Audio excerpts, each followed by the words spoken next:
சமரசமய court செயல்படுற முறை வந்து எப்படி வேறுபட்டு செயல்படுதுன்னு நீங்க சொல்றீங்க? கோர்ட்ல உங்க கேஸ பிரசன்ட் பண்றதுக்கு நாங்க இருக்கோம்.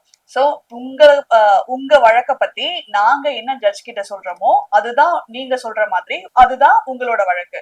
ஆனா இதுவே சமரச நீதி மையம்னு போயிட்டீங்கன்னா உங்களுக்கு தேர்ட் பார்ட்டி மீடியேட்டர் இருப்பாங்க. அவங்க முன்னாடி பார்ட்டிஸ் நீங்க பேசிப்பீங்க. அங்க நாங்க இருக்க மாட்டோம். சோ இதுதான் வந்து மெயின் டிஃபரன்ஸ்.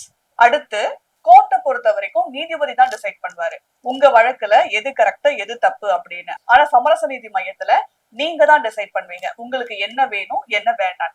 கோர்ட் கொடுக்கிற வழக்குல நான் ஏற்கனவே சொன்ன மாதிரி ஒருத்தர் ஜெயிப்பாங்க ஒருத்தர் தோப்பாங்க.